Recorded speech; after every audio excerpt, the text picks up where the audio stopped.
Hey guys, welcome back to my channel. My name is Jasmine. If you have no idea who I am a first generation low income undergraduate at Stanford University, and I made this channel to help other first generation low income students get better access to higher education through my college related videos.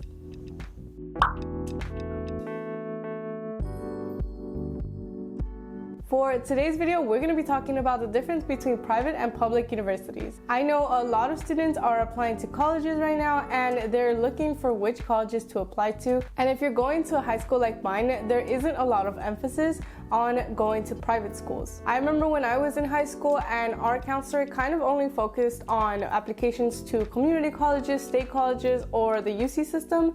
And if you wanted to apply to a private school, you were kind of on your own. So I know a lot of students are lacking a lot of knowledge of the benefits of going to a private school. So I wanted to make this video to help students figure out whether or not they would like to apply. I know one of the most important things that students look for when they're looking for colleges is financial aid, especially for first generation low income students. This is probably one of the most determining factors for which college you're going to be attending. And for some reason, private universities have a bad reputation for being super expensive.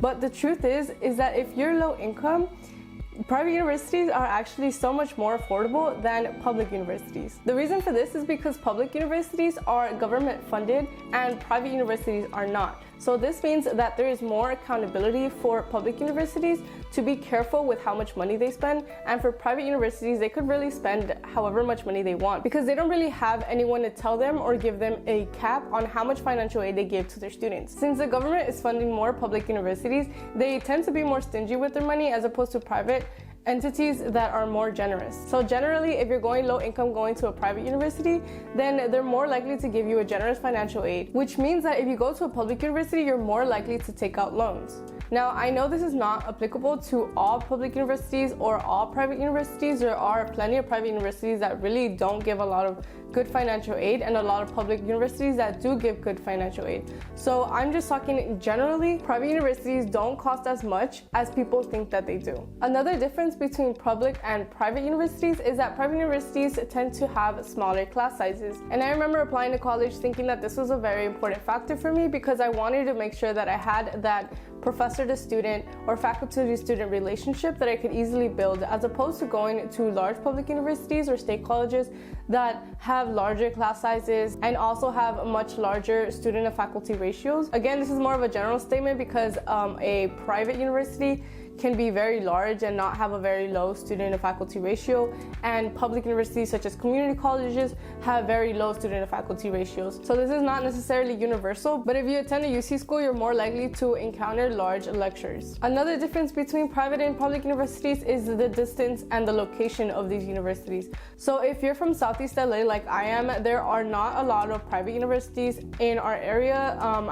The only one that I can think of is USC or Pomona College. If you're not planning to go far away from home, then a public university might be a better fit because there are a lot of more local public universities than there are local private universities. For example, community colleges or commuter schools like Cal State LA, those are very local and accessible to you if you don't want to spend money on housing or staying at your university. Which leads to my next point about housing. And yes, if you go to a private university, more likely than not, if it's far away, you're probably going to have to dorm.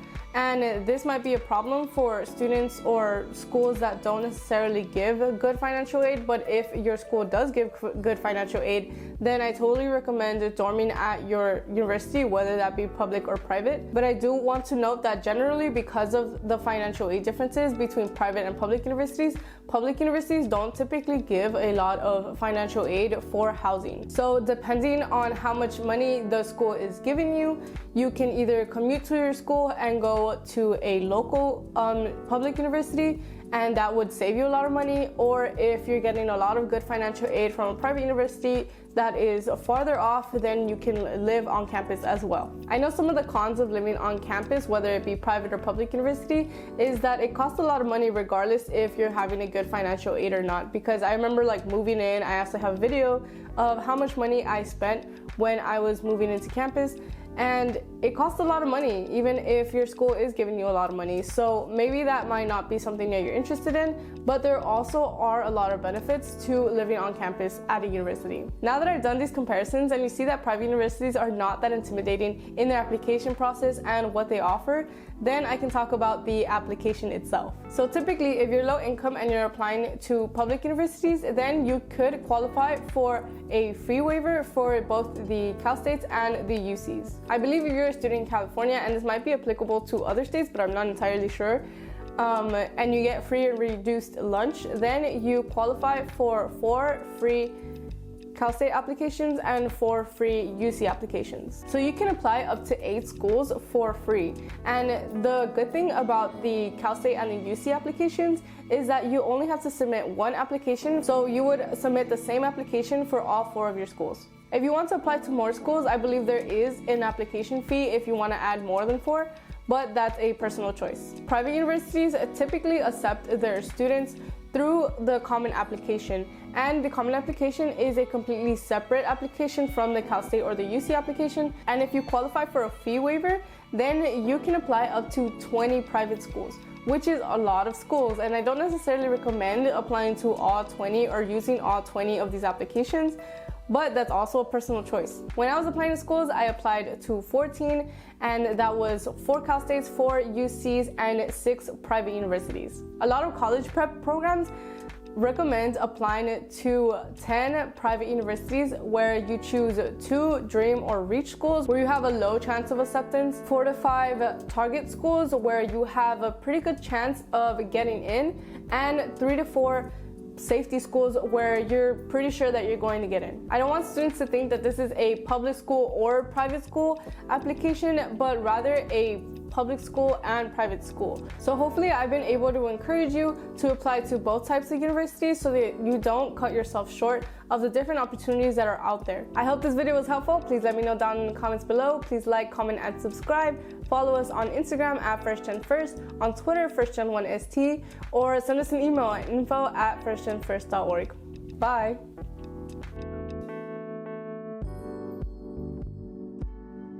Funded and private universities. Oh my god. The reason, oh my god. For living on campus, I know that now that I've done these